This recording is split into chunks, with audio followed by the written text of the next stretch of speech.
I dare you. Just kidding. Introverts are a lot like rechargeable batteries.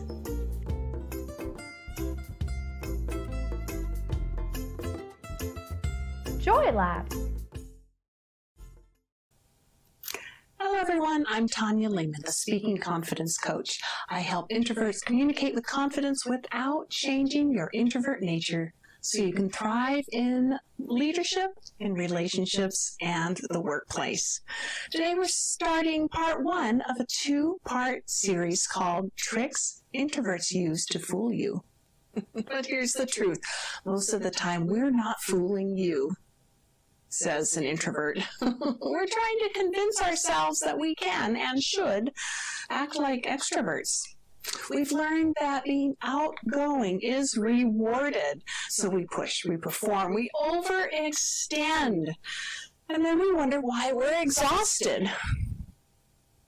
Let's talk about the first 4 of 8 subtle behaviors that don't mean we're fake. They mean we're trying very hard. First, we go all in socially and then crash hard. You've seen this person. They're animated, engaged, present, and maybe even the life of the party. And then they disappear for days. This isn't hypocrisy, it's compensation. When introverts feel pressure to show up socially, we don't just show up, we sometimes overperform. We give 110% because we want to prove that we can do it, and we can. But our nervous system keeps the receipt. That bone-deep exhaustion afterwards, that's not weakness, that's overexertion. We tell ourselves, see, I can be outgoing. But we don't admit how much it costs. For me, I can be charming for 4 hours. And then I need to take a break.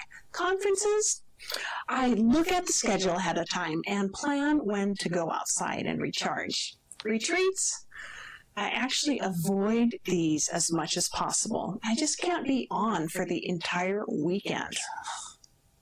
The second subtle behavior that doesn't mean we're fake, that means we're trying very hard, is our body language tells the truth. Have you ever said, "This is so fun," while scanning for the exit? Smiling, but your shoulders are tight. Laughing, but mentally calculating how much longer you need to stay. When introverts push themselves socially, there's often a quiet disconnect between our words and our bodies. We're performing enthusiasm while our nervous system whimpers. We're performing enthusiasm while our nervous system whispers, "That's enough." We may not even realize we're doing it. We've just learned that comfort doesn't matter as much as fitting in. But our posture, our breath, our energy, they reveal the effort. The third subtle behavior that doesn't mean we're fake, that means we're trying too hard, is that we schedule me time like it's survival. If you're an introvert, you probably guard your alone time fiercely. It's on your calendar. It's non-negotiable. And you feel mildly panicked when it disappears. That's not selfishness, that's recovery planning. Because when you've pushed yourself to be more outward than you naturally are, solitude isn't a luxury, it's repair.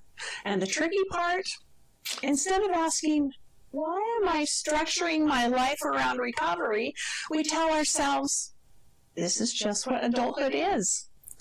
But often we're structuring recovery time around overperformance.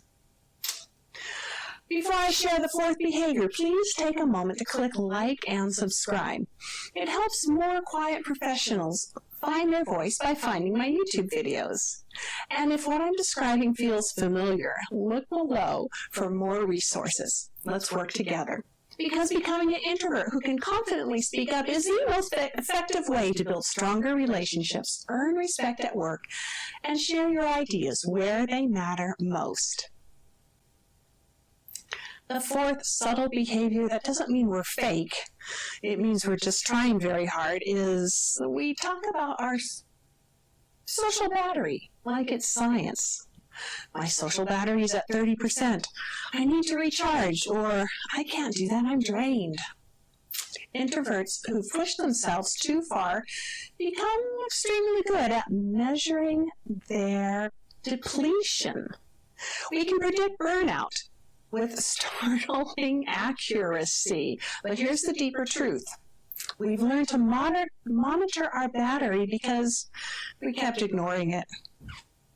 We kept telling ourselves, just one more event, just stay a little longer, just say yes again.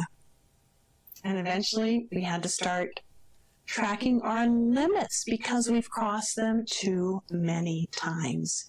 Talking about our social battery isn't weakness. It's wisdom born from exhaustion. If you see yourself in these behaviors, I want you to hear this clearly. You are not fake. You are not broken. You are not bad at being social. You're just trying to survive it in environments that often reward extroversion. In part 2, we'll talk about 4 more subtle ways introverts try to trick themselves into acting outgoing, and what healthier leadership and self-respect can look like instead. I'm Tanya Lehman. You are valuable. You can speak up. Joy Lab.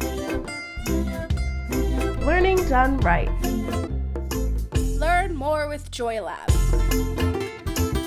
Like, subscribe, comment, share. Visit us at www.joylab.biz. Thank you.